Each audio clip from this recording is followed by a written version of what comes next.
తనతో మాట్లాడుతున్న మాట, నీకు బిడ్డ పుడతాడు, వాడికి పలానా ఇష్మాయిల్ అని పేరు పెడతావు అని చెప్పినప్పుడు, దేవుడు ఎప్పుడైతే ఆ వ్యక్తిని చూశాడో, అరే నన్ను ఎవ్వరూ చూడలేదు అనుకున్నాను, కానీ నా పరిస్థితిని చూశాడు.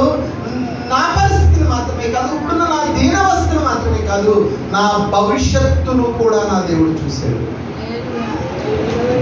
చాలాసార్లు మనం తీసుకునే నిర్ణయాలు ఎలా ఉంటాయంటే, అప్పటికప్పుడే చూసి నా భవిష్యత్తు ఏమైపోతుందో అని ఇప్పుడే నిర్ణయాలు తీసుకుంటాం. నా భవిష్యత్తు చాలా బాగుంటుంది, ఈ నిర్ణయం తీసుకుంటే దీంట్లో అయితే అని నిర్ణయం తీసుకుంటాం. లేకపోతే నాకు భవిష్యత్తే లేదు, అందుకని నేను నిర్ణయం తీసుకుంటా ఉంటాం. కానీ దేవుడు ఈ స్థితిని చూస్తున్నాడు, గతాన్ని చూశాడు, ఇప్పుడు ఆయన ఆమె భవిష్యత్తును కూడా చూస్తున్నట్టు చెప్పగానే అప్పుడు అర్థమైంది హాగర్కి, ఈయన చూచుచున్న దేవుడు. 11వ వచనానికి అంటున్నాము, అది చూచుచున్న దేవుడవు నీవే అను పేరు తనతో మాట్లాడిన యెహోవాకు పెట్టెను.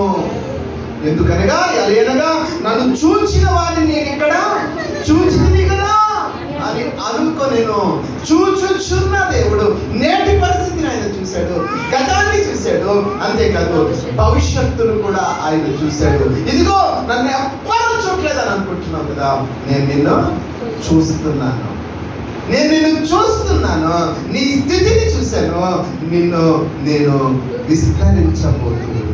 దేవుడు ఎవరిని చూస్తాడో తెలుసా? ఏ మనసు కలిగిన వాళ్ళని చూస్తాడో తెలుసా? అక్కడ ఒక కీవర్స్ ఒకటి ఉంది చూడండి, ప్రత్యేకమైన మాట ఉంది చూడండి. 9వ వచనంలో నేను చదువుతున్నాను చూడండి.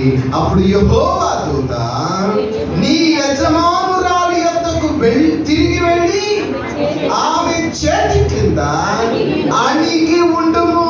విధేయత కలిగిన వారిని ఆయన చూస్తాడు. విధేయత కలిగి లోబడటానికి ఇష్టపడిన వారిని ఆయన చూస్తాడు. విధేయతతో ఉండడానికి ఇష్టపడిన వారిని ఆయన చూస్తాడు. విధేయత లేని వారిని ఆయన వారి భవిష్యత్తు గురించి వారి చేతుల్లోనే వారికి వదిలేస్తాడు. కానీ ఇక్కడ హాగరు దగ్గర హాగరు విధేయత చూపెట్టగలదు. ఆమె అంటది, నేను ఎవ్వరు చేతి కింద ఉండను. కానీ దేవుడు చెప్తున్నారు, నీవు అణిగి ఉండు. ఇది నీకు ఇచ్చిన బాధ్యత, ఈ బాధ్యతలో నీవు అణిగి ఉండు, నేను నిన్ను విస్తరించబోను. అణిగి ఉన్న వారిని దేవుడు తప్పనిసరిగా వారి భవిష్యత్తుని చూస్తాడు. నాది ఈ గర్వం ఏం చేస్తుందంటే అది భవిష్యత్తును నాశనం చేసేస్తారు. అహంకారం, లేకపోతే నన్నే కాదంటారా అన్నది భవిష్యత్తును నాశనం చేస్తారు. అలాగే బయటకు వెళ్ళిపోయింది హాగరు. నిజమే, శ్రమ పడుతుంది, నిజమే, కష్టపడుతుంది, నిజమే, వేదన చెందుతుంది, నిజమే, హింస పెడుతున్నారు, నిజమే, అవసరానికి వాడుకుంటున్నారు, నిజమే. కానీ విధేయత దేవుని దగ్గర చూస్తారు, లోపడటం దేవుని దగ్గర చూస్తారు, గర్వం అపవాది దగ్గర చూస్తారు, తిరుగుబాటుతనం అపవాది దగ్గర చూస్తారు. నన్నే అంటారా, నేను కూడా చూపెట్టుకుంటాను అనే తనం అపవాది దగ్గర చూస్తాను. అందుకే అపవాదికి వాడు త్రోయబడ్డాడు. ఇక్కడ వాక్యం చెప్తుంది, ఆమె చేతి కిందను వెళ్ళి అణిగి ఉండు. అణిగి విధేయత చూపించిన వారిని దేవుడు విస్తరించడానికి ఆయన చూస్తున్నది. మొట్టమొదటి మనం చేసుకోవచ్చు, విధేయత కలిగిన వారిని విస్తరించడానికి ఆయన చూస్తున్నది.